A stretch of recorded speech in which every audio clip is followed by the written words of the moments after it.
5 seconds. It is a great pleasure for me to be here today with you all to honor our meritorious teachers. I would like to congratulate the recipients of awards who have earned this distinction through sustained hard work and dedication. I am confident that this national recognition to teachers will inspire all others in the teaching profession to do their best and win similar recognition in the coming years. The nation is celebrating today the Teachers' Day, which coincides with the birthday of Dr. S. Radhakrishnan, an illustrious son of India and a distinguished predecessor of mine. He was a teacher himself, and his contribution to the world in the field of learning is well known. It is heartening to note that there are several teachers who are devoted to the profession and work hard for the development of young minds in spite of hardships and unsettling conditions in many years.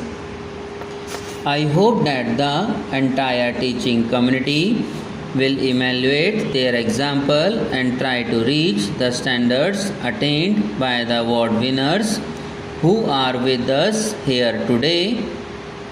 These awards were instituted by the government in order to focus the attention of the nation on teachers and their welfare. Methods of teaching are constantly undergoing change, whether it be in the teaching of humanities or of sciences. Emphasis is now rightly given to stimulating a pupil's interest and curiosity and making him eager to learn rather than being a passive recipient of information. Gone are the days when pupils could be made to learn things by rote. Teachers have now to keep themselves abreast of new and improved methods of teaching. Among the directive principles of the Constitution is one which lays down that children be given opportunities and facilities to develop in a healthy manner, and the provision of free and compulsory education for all children until they complete the age of 14 years as enjoined by the Constitution. We are far from fulfillment of these goals. While academic learning is important for our children, no less important is it for them to become good and responsible citizens. There is growing pressure on the community's limited natural resources. There are ever-increasing demands on the civic and public services provided at great cost. Rapid industrialization and concentration of large population in limited areas have thrown up civic, environmental and other problems which could not be visualized years ago. It gives me great pleasure to be here amidst all of you today to inaugurate the Silver Jubilee celebrations of the Sindhya Kanya Vidyalaya. When Shrimati Vijayaraje Sindhya invited me for this function, I readily agreed to come as I consider women education vital for the progress of the nation.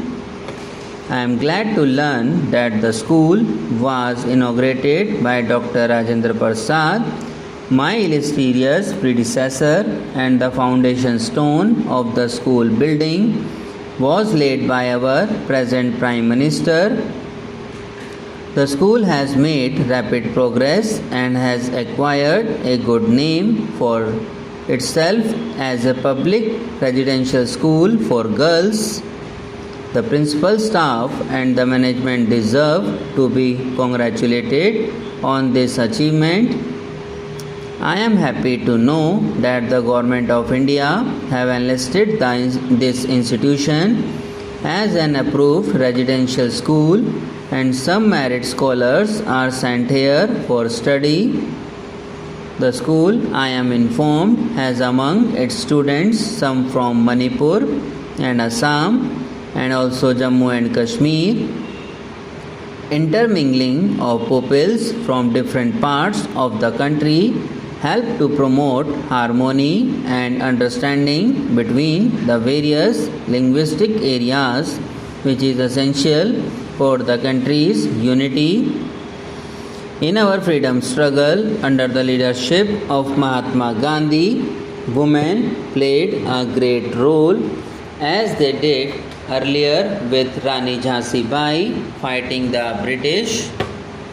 Here I must make a reference not only to these great women like Sarojini Naidu, who actively participated in the freedom struggle, but to the large number of women who looked after the families when their menfolk courted arrest and went to jails and silently suffered privation in the hope of seeing a free India someday.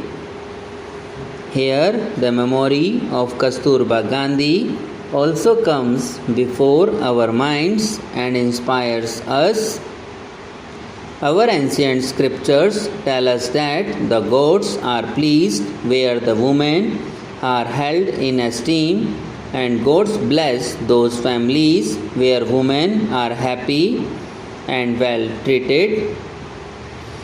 While this was so in the glorious past, these values were forgotten over the centuries because of many historical factors.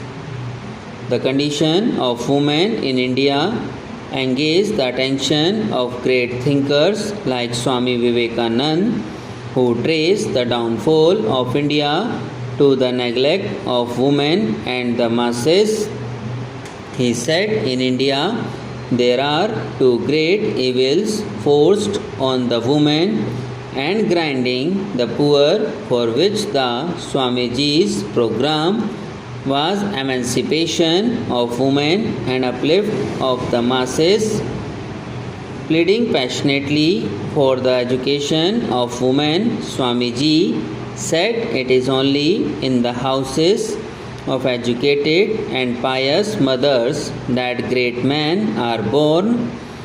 In India, a social revolution has been brought in recent times with men and women enjoying equal rights. Here,